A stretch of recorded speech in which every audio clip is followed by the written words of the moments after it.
Hello students, আজ আমরা অষ্টম শ্রেণীর ভৌতবিজ্ঞান বিষয়ের অধ্যায় 2.3 এর বিষয়বস্তু রাসায়নিক বিক্রিয়া সম্পর্কে আলোচনা করব। আজ আমাদের আলোচনার দ্বিতীয় পর্ব, তাহলে চলো শুরু করা যাক। দেখো, রাসায়নিক বিক্রিয়া সম্পর্কিত প্রথম পর্বের যে আলোচনা, সেখানে আমাদের আলোচনার বিষয়বস্তু ছিল রাসায়নিক বিক্রিয়ার বিভিন্ন প্রভাবক সমূহ এবং তাপমোচী ও তাপ শোষী রাসায়নিক পরিবর্তন। তাহলে একটু রিভিশনে আসা যাক।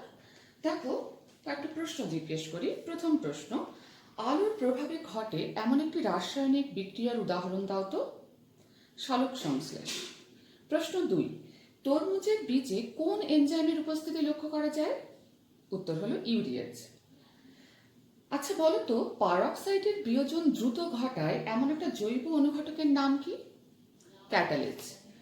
আরও একটা প্রশ্ন, একটি তাপমোচী ভৌত পরিবর্তনের উদাহরণ দাও।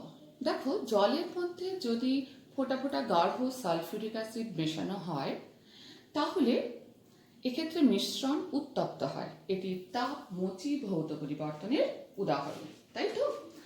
আচ্ছা, আজ আমরা যে সমস্ত বিষয় নিয়ে আলোচনা করব সেগুলি হলো জারণ ও বিজারণ এবং ইলেকট্রনীয় মতবাদ অনুসারে জারণ ও বিজারণের ব্যাখ্যা। দেখো, প্রথমেই আসি জারণ কাকে বলে। আমরা জানি কোনো মৌল বা যৌগের সঙ্গে অক্সিজেনের যুক্ত হওয়াকেই বলা হয় জারণ। আজ একটু বিস্তৃত আলোচনায় আসবো। দেখো, জারণ কাকে বলে? যে রাসায়নিক বিক্রিয়ায় কোনো মৌল বা যৌগের সঙ্গে অক্সিজেন বা তড়িৎ ঋণাত্মক ধর্মী কোনো মৌল, যেমন ফ্লোরিন, ক্লোরিন, ব্রোমিন অথবা মূলক যুক্ত হয়, অথবা কোনো যৌগ থেকে হাইড্রোজেন যদি অপসারিত হয়, অথবা তড়িৎ ধনাত্মক ধর্মী কোনো মৌল, যেমন সোডিয়াম, পটাশিয়াম, ক্যালসিয়াম, ম্যাগনেসিয়াম ইত্যাদি যদি সরে যায়, অথবা তড়িৎ ধনাত্মক ধর্মী কোনো মূলক যদি অপসারিত হয় বা সরে যায়, সেই রাসায়নিক বিক্রিয়াকে আমরা কি বলি? জারণ। তাহলে সংক্ষেপে বলা যেতে পারে, জারণ আমরা কাকে বললাম?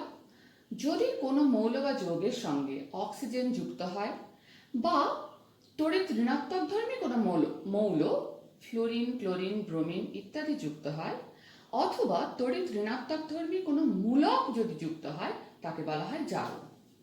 অন্যভাবে বলা যেতে পারে, কোনো যৌগ থেকে যদি হাইড্রোজেন সরে যায়, অথবা কোনো তড়িৎ ধনাত্মক ধর্মী মৌল, যেমন সোডিয়াম, পটাশিয়াম, ক্যালসিয়াম, ম্যাগনেসিয়াম ইত্যাদি যদি অপসারিত হয়, অথবা কোনো তড়িৎ ধনাত্মক ধর্মী মূলক যদি অপসারিত হয়, তাহলে সেই ঘটনাকে আমরা বলি জারণ, তাই তো? এরপর আসি বিজারণ। বিজারণ কথার মানেই হলো জারণের বিপরীত প্রক্রিয়া। তাহলে বিজারণ বা বিজারণকে আমরা কিভাবে বলতে পারি? দেখো, খেয়াল করো, জারণের বিপরীত প্রক্রিয়া হওয়ার জন্য আমি বিজারণের সংজ্ঞা কিন্তু লিখিনি, তাই তো? জারণের সংজ্ঞা থেকেই কিন্তু আমরা বিজারণের সংজ্ঞা পাবো। দেখো, যে রাসায়নিক বিক্রিয়ায় কোনো মৌল বা যৌগের সঙ্গে, এক্ষেত্রে কি হবে বলো, হাইড্রোজেন বা তড়িৎ ধনাত্মক ধর্মী কোনো মৌল বা মূলক যুক্ত হয়, অথবা কোনো যৌগ থেকে যদি অক্সিজেন বা তড়িৎ ঋণাত্মক ধর্মী কোনো মৌল বা মূলক অপসারিত হয়, তাকে বলা হয় কি? বিজারণ। বোঝা গেল ব্যাপারটা? তাহলে বিজারণকে সংক্ষেপে আমি বলতে পারি, বিজারণ মানে হচ্ছে অক্সিজেনের অপসারণ, অথবা তড়িৎ ঋণাত্মক ধর্মী কোনো মৌল ফ্লোরিন, ক্লোরিন, ব্রোমিন ইত্যাদির অপসারণ, অথবা তড়িৎ ঋণাত্মক ধর্মী কোনো মূলকের অপসারণকেও আমরা বিজারণ বলবো। অন্যভাবে বলতে পারি, যদি কোনো মৌল বা যৌগের সঙ্গে হাইড্রোজেন যুক্ত হয়, অথবা তড়িৎ ধনাত্মক ধর্মী কোনো মৌল সোডিয়াম, পটাশিয়াম, ক্যালসিয়াম, ম্যাগনেসিয়াম ইত্যাদি যুক্ত হয়, অথবা তড়িৎ ধনাত্মক ধর্মী কোনো মূলক যদি যুক্ত হয়, প্রত্যেকটা ক্ষেত্রে কি ঘটে বলো? বিজারণ ঘটে। বোঝা গেল? এরপর আসি জারণের ইলেকট্রনীয় মতবাদ। ইলেকট্রনীয় মতবাদ ব্যাপারটা কি? দেখো, ইলেকট্রন দ্বারা ব্যাখ্যা। ইলেকট্রন কি? তোমরা জানো যে কোনো মৌল বা যৌগের ক্ষুদ্রতম অংশ, যার মধ্যে মৌল বা যৌগের সকল ধর্ম বর্তমান থাকে এবং যার স্বাধীন সত্তা আছে, তাকে আমরা কি বলি? অণু। অণুকে ভাঙলে কি পাওয়া যায়? পরমাণু। অর্থাৎ কোনো মৌলের ক্ষুদ্রতম কণা যার মধ্যে মৌলের সকল ধর্ম বর্তমান থাকে এবং যা রাসায়নিক বিক্রিয়ায় অংশগ্রহণ করে কিন্তু যার স্বাধীন কোনো সত্তা নেই তাকে বলা হয় পরমাণু, তাই তো? পরমাণুর মাঝখানে সমস্ত প্রোটন এবং নিউট্রনগুলো একত্রে থাকে, একে বলা হয় নিউক্লিয়াস। নিউক্লিয়াসের চারপাশে বিভিন্ন বৃত্তাকার বা উপবৃত্তাকার কক্ষপথে ঘুরে কারা ইলেকট্রনগুলো। কোনো কারণে যদি কোনো মৌলের সর্ববহিস্থ কক্ষপথে ইলেকট্রনের আদান প্রদান ঘটে তাহলে সেক্ষেত্রে মৌলের পরমাণু কিন্তু আয়নে পরিণত হয়। যদি সর্ববহিস্থ কক্ষপথ থেকে ইলেকট্রন সরে যায় অর্থাৎ ইলেকট্রন কমে যায় সেটি ক্যাটায়ন বা ধনাত্মক আয়নে পরিণত হয়। আর যদি সর্ববহিস্থ কক্ষপথে ইলেকট্রন আসে বা প্রবেশ করে তাহলে সেক্ষেত্রে ঋণাত্মক আধানের পরিমাণ বেড়ে যায় বা সেটা অ্যানায়নে পরিণত হয়। এই আয়ন ব্যাপারটা কিন্তু আমাদের জারণ বিজারণের ইলেকট্রনীয় ব্যাখ্যায় কিন্তু লাগবে, তাই আমি কয়েকটা কথা বললাম। এবারে আসি, দেখো ইলেকট্রনীয় মতবাদ অনুসারে জারণ কাকে বলে কিভাবে বলবো। এটা হলো একটা রাসায়নিক বিক্রিয়া যে বিক্রিয়ায় কোনো পরমাণু বা আয়ন কি করে বলতো ইলেকট্রন বর্জন করে, তাকেই বলা হয় জারণ। তাহলে ইলেকট্রন বর্জন ঘটলে আমরা বলতে পারি সেক্ষেত্রে জারণ ঘটেছে। একইভাবে বিজারণের সংজ্ঞা ইলেকট্রনীয় মতবাদ অনুসারে আমরা কিভাবে বলতে পারি বলো, যে রাসায়নিক বিক্রিয়ায় কোনো পরমাণু বা আয়ন ইলেকট্রন গ্রহণ করে তাকে বলা হয় কি বিজারণ। তাহলে বলতে পারি ইলেকট্রন গ্রহণ হলে সেক্ষেত্রে কি ঘটে বিজারণ ঘটে, তাই তো? এক্ষেত্রে একটা উদাহরণ দিয়ে জিনিসটাকে বুঝি আমরা। দেখো মনে করো ক্লোরিন Cl2 এর সঙ্গে H2S এর যখন বিক্রিয়া ঘটছে হাইড্রোজেন সালফাইড তৈরি হচ্ছে হাইড্রোজেন ক্লোরাইড এবং সালফার, তাই তো? খেয়াল করো এক্ষেত্রে হাইড্রোজেন সালফাইড থেকে সালফারে রূপান্তরণ ঘটেছে, আবার ক্লোরিন হাইড্রোজেন ক্লোরাইডে পরিণত হয়েছে। ব্যাপারটা কি দেখো, H2S হাইড্রোজেন সালফাইড যখন আয়নে বিশ্লেষিত হয়, কিভাবে বিশ্লেষিত হয় দেখো, H+ আয়ন তৈরি করে দুটো, কারণ H2 আছে, এবং সালফার মাইনাস আয়ন তৈরি করে। এক্ষেত্রে আয়নের সংখ্যার কিন্তু ভিন্নতা রয়েছে, দুটো ক্যাটায়ন তৈরি হচ্ছে, একটা অ্যানায়ন তৈরি হয়েছে, কিন্তু আয়নের পরিমাণ একই। দেখো দুটো প্লাস দুটো মাইনাস, তাই তো? তাহলে এই যে আমার S- H2S থেকে কিসে কনভার্ট হয়েছে বলো, রূপান্তরণ ঘটেছে সালফারে। তাহলে S- অ্যানায়ন সালফারে রূপান্তরিত হবে কিভাবে, এখানে অ্যানায়ন মানে এখানে ইলেকট্রন দুটো বাড়তি আছে, তাহলে দুটো ইলেকট্রন এ বর্জন করবে, নিয়ে পরে কি হবে এ সালফারে রূপান্তরিত হবে।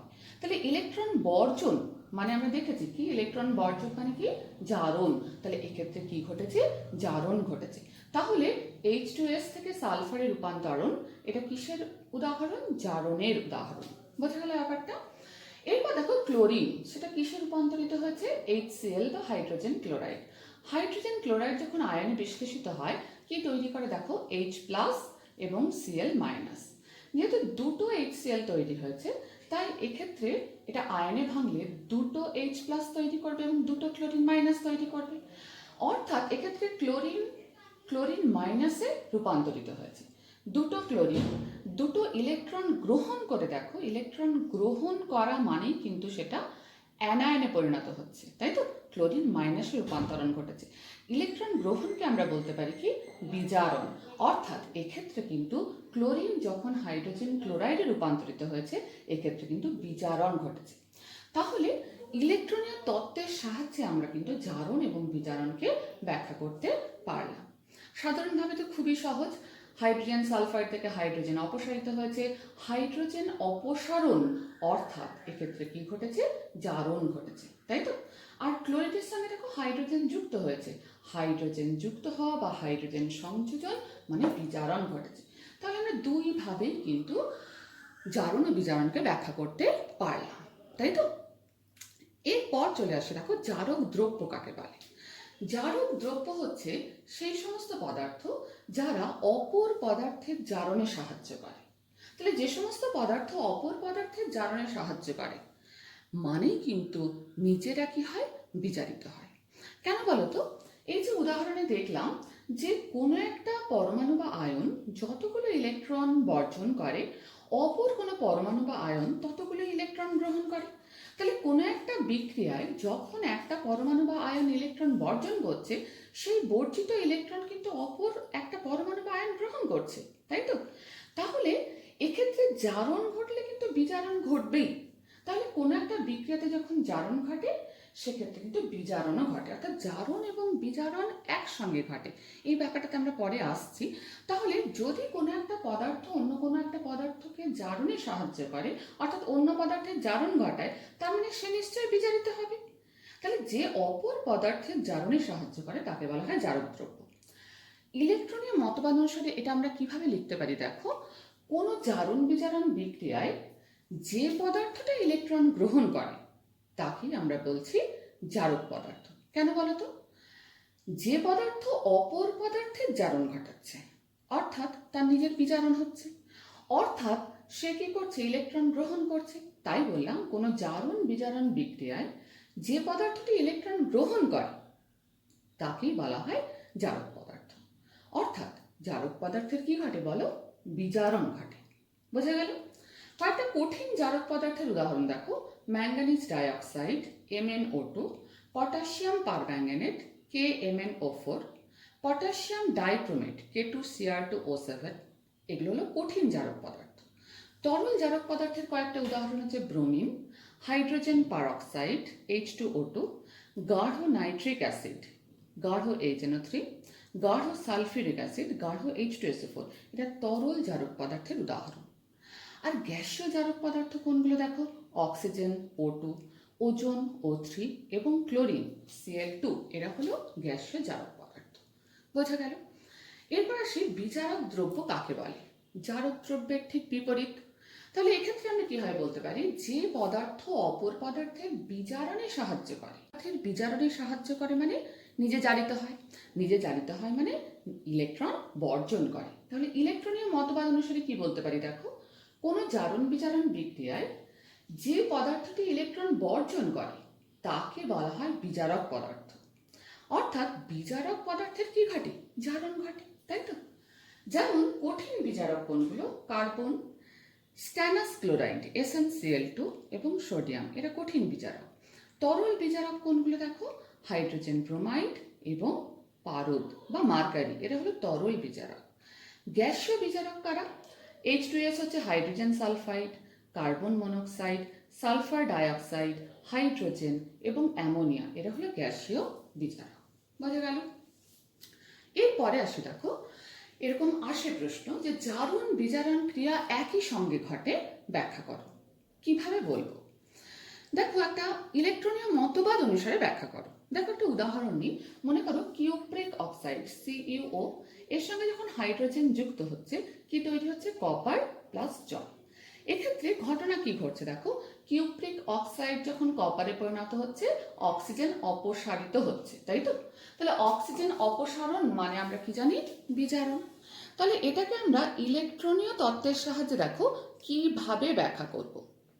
আমরা বলতে পারি কিউপ্রিক অক্সাইড CuO, একে যদি তুমি আয়নে ভাঙো কি পাবে? কপার প্লাস প্লাস, কারণ কপারের যোজ্যতা 2, প্লাস অক্সিজেন মাইনাস মাইনাস, কারণ অক্সিজেনেরও যোজ্যতা ক্ষেত্রে 2। তাহলে Cu++, কপার অক্সাইড থেকে আমরা পেলাম Cu++, এটা কিসে পরিণত হচ্ছে? কপারে পরিণত হচ্ছে। কেমন করে? ক্যাটায়ন মানে এক্ষেত্রে ইলেকট্রনের ঘাটতি আছে, এ দুটো ইলেকট্রন গ্রহণ করে কপারে পরিণত হচ্ছে। ইলেকট্রন গ্রহণ মানে আমরা কি জানি? বিজারণ। তাহলে এক্ষেত্রে বিজারণ ঘটছে। ইলেকট্রনীয় মতবাদ অনুসারেও আমরা এটাকে ব্যাখ্যা করতে পারলাম। অন্যভাবে দেখো, এই যে H2, এটা যখন জলে পরিণত হচ্ছে, জল মানে কি? H+OH-, তাহলে হাইড্রোজেন পরমাণু H+ পরিণত হচ্ছে। তাহলে এক্ষেত্রে ঘটনা কি ঘটছে? হাইড্রোজেন H+ পরিণত হচ্ছে মানে এ ইলেকট্রন বর্জন করে ক্যাটায়ন তৈরি করছে। ইলেকট্রন বর্জন মানে কি? জারণ। তাহলে এক্ষেত্রে কি ঘটছে? জারণ ঘটছে। অন্যভাবে দেখো, অক্সিজেন যোগ মানেও আমরা বলতে পারি জারণ ঘটছে। তাহলে এই যে বিক্রিয়া, এটাকে আমরা আয়নিক ফর্মে কিভাবে লিখতে পারি দেখো, কপার অক্সাইড মানে এখানে কপার Cu++ আছে, হাইড্রোজেন পরমাণু রূপে আছে, বিক্রিয়া করে কি তৈরি করছে? কপার প্লাস জল মানে H+। তাহলে Cu++ থেকে কপার, এক্ষেত্রে কি ঘটেছে? ইলেকট্রন গ্রহণ অর্থাৎ বিজারণ ঘটেছে। আর হাইড্রোজেন থেকে H প্লাসে পরিণত হওয়া এক্ষেত্রে কিন্তু ইলেকট্রন বর্জন অর্থাৎ জারণ ঘটেছে। তাহলে আমরা বলতে পারছি যে বিক্রিয়াটিতে কিন্তু জারণ ও বিজারণ একত্রে ঘটেছে। দেখো কিভাবে লিখবো, কোন রাসায়নিক বিক্রিয়ায় যখন একটা পদার্থ ইলেকট্রন বর্জন করে জারিত হয় তখন একই সঙ্গে অন্য একটি পদার্থ ওই ইলেকট্রন গ্রহণ করে বিজারিত হয়। একটা পদার্থ যদি ইলেকট্রন বর্জন করে সেই বর্জিত ইলেকট্রন তো অপর কোনো পদার্থ গ্রহণ করবে। তাহলে ইলেকট্রন বর্জন করে যখন একটা পদার্থ জারিত হচ্ছে তখন একই সঙ্গে অন্য একটা পদার্থ ওই ইলেকট্রন গ্রহণ করে বিজারিত হচ্ছে। এক্ষেত্রে এই বিক্রিয়ার ক্ষেত্রে দেখো কিউপ্রিক অক্সাইডের কিউপ্রিক আয়ন কি করেছে, দুটো ইলেকট্রন গ্রহণ করেছে, কপার পরমাণুতে বিজারিত হয়েছে।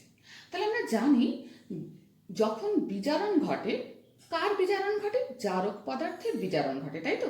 তাহলে এক্ষেত্রে Cu++ এর বিজারণ ঘটেছে, মানে এটা কি পদার্থ, জারক পদার্থ। আবার দেখো দুটো হাইড্রোজেন পরমাণুর প্রত্যেকে কি করেছে, একটা করে ইলেকট্রন বর্জন করে কি হয়েছে, H+ আয়নে জারিত হয়েছে। তাহলে এক্ষেত্রে H+ আয়নে জারিত হয়েছে হাইড্রোজেন, তাহলে হাইড্রোজেন পরমাণুর জারণ ঘটেছে। তাহলে যা জারণ ঘটে, জারণ কার ঘটে, বিজারক পদার্থের জারণ ঘটে, তাহলে H2 এখানে বিজারক পদার্থ। বোঝা গেল? এইভাবে আমরা কোনো একটা বিক্রিয়াতে জারণ বিজারণ যেমন শনাক্ত করতে পারি, সেরূপ জারক এবং বিজারক পদার্থকেও কিন্তু শনাক্ত করতে পারি। সুতরাং বলতে পারি, সুতরাং বিক্রিয়াটিতে জারণ ও বিজারণ কিন্তু একই সঙ্গে ঘটেছে। আরও একটা বিক্রিয়া দেখো এখানে আছে, আমি লিখেছি 2FeCl3 ferric chloride plus stannous chloride বিক্রিয়া করে কি তৈরি করেছে, ফেরাস ক্লোরাইড এবং স্ট্যানিক ক্লোরাইড। এই বিক্রিয়াতে এরকম প্রশ্ন আসে যে এই বিক্রিয়াটি জারণ বিজারণ শ্রেণীর কিনা তা ইলেকট্রনীয় তত্ত্বের সাহায্যে ব্যাখ্যা করো। ইলেকট্রনীয় তত্ত্বের সাহায্যে ব্যাখ্যাটা একই রকম, শুধু প্রথম দুটো লাইন বাদ দেবে। এক্ষেত্রে থেকে যদি ব্যাপারটাকে আমরা আয়নে বিভাজিত করে দেখিয়ে এক্সপ্লেন করতে পারি তাহলে কিন্তু ব্যাপারটা হয়ে যাবে। ঠিক আছে, এটা তোমরা বাড়িতে করো। এরপর দেখো মরচে কি, মরচে ব্যাপারটা কি বলতো, মরচে হলো শোধক ফেরিক অক্সাইড বা জলযুক্ত ফেরিক অক্সাইড। তাহলে সংকেত কি হবে, জলযুক্ত ফেরিক অক্সাইড, এর সংকেত হলো ফেরিক অক্সাইড মানে Fe2O3। জলযুক্ত মানে হচ্ছে যে এর সঙ্গে জল যুক্ত হয়ে রয়েছে। যেহেতু জলের অণু নির্দিষ্ট নয় তাই এটাকে আমি লিখতে পারি Fe2O3, XH2O। এটা হলো মরচের সংকেত। এটা কিন্তু এক ধরনের জারণ ক্রিয়া। কেন বলতো, লোহাকে যদি বাতাসের মধ্যে ফেলে রেখে দেওয়া যায় তাহলে বাতাসের অক্সিজেন এবং জলের সংস্পর্শে এসে এটা তৈরি করে শোধক ফেরিক অক্সাইড, অর্থাৎ অক্সিজেনের সংযোজন ঘটে, তাই এটা এক প্রকারের জারণ ক্রিয়া। এই যে মরচে, এটাকে আমরা নিবারণ করতে পারি কিভাবে, দেখো লোহার উপর যদি তেল রং বা আলকাতরার প্রলেপ দেওয়া যায় তাহলে কিন্তু সহজে মরচে ধরে না। আবার লোহার উপর যদি জিঙ্কের আস্তরণ দেওয়া যায় তাহলেও কিন্তু সহজে মরচে পড়ে না।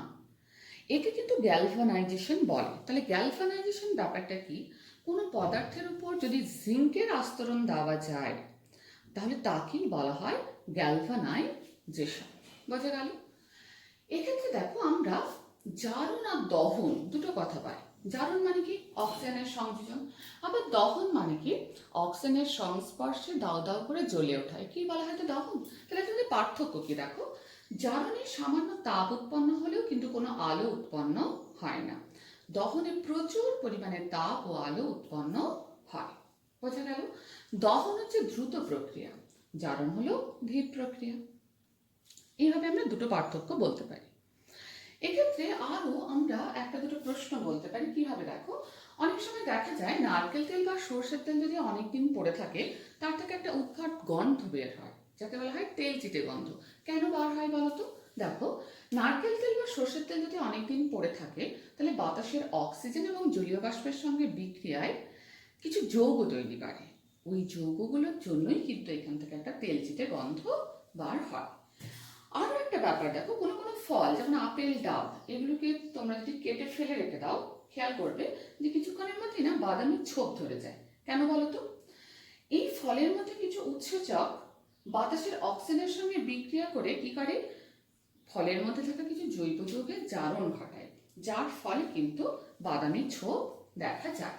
তাহলে এই জায়গাটা তোমরা ভালো করে তৈরি করো। পরবর্তী ক্লাসে আমরা পরের অংশ সম্পর্কে মানে পরের অন্য কোনো অধ্যায় সম্পর্কে আলোচনায় আসব। ধন্যবাদ।